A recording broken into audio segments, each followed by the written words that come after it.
జయ పత్రిజీ.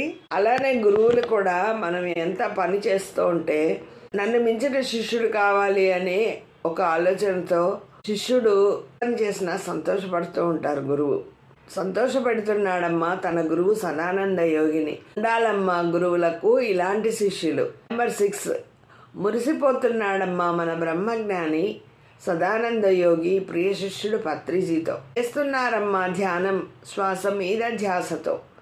మన ధ్యానులు పత్రిజీ సంకల్పం కోసం కష్టపడుతున్నారమ్మా. మన పిరమిడ్ మాస్టర్లు ధ్యాన శాకాహారాల ప్రచారం కోసం ఎంతో శ్రమిస్తున్నారమ్మా.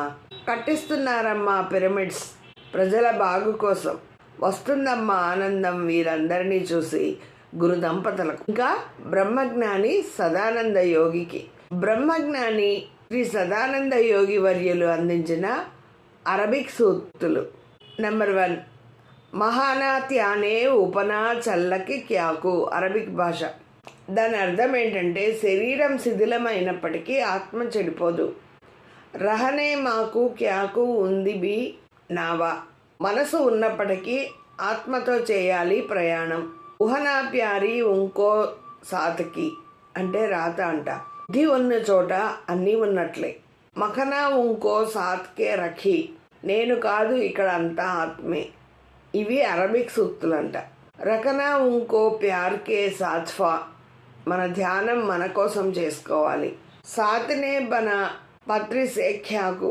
పత్రి చెప్పేది ఎవరి కోసం వారు ధ్యానం చేసుకోమని. మఖనా త్యాతు ఇంకో రఖీబి. మన ఆరోగ్యం కోసం చేసుకోవాలి మనం ధ్యానం. మఖనా రఖీ దుందుబి త్యానేబి.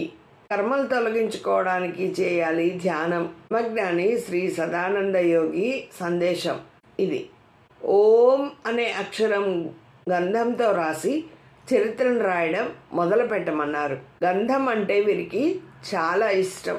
మహాపత్రిజీ బ్రహ్మర్షి సుభాష్ పత్రిజీ నందవరం ఆశ్రమం సందర్శించారు, ఆశీర్వదించారు.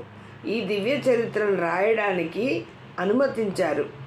మరి శ్రీ సదానంద యోగి జీవితం ఏమిటి అంటే, జననం సౌదీ అరేబియా దేశంలో పుట్టారు. మాట్లాడే భాషలు అరబిక్, తెలుగు, ఉర్దూ. తల్లి పేరు కాళీషావలి, అక్కలు మస్తాన్వలి, చాంద్వలి. తల్లిదండ్రులు పెట్టిన పేరు వలీబాబా.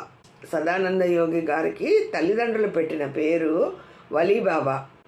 పెళ్ళి అవలేదు, అవివాహితులు. ఈయన గురువు గారు ఎవరు అంటే సూఫీ మాస్టర్. మరి చదువు ఏంటి? ఆత్మజ్ఞానం, ఆత్మవిద్య. మరి అన్ని జన్మల జీవిత కాలం దాదాపు 2000 సంవత్సరాలు.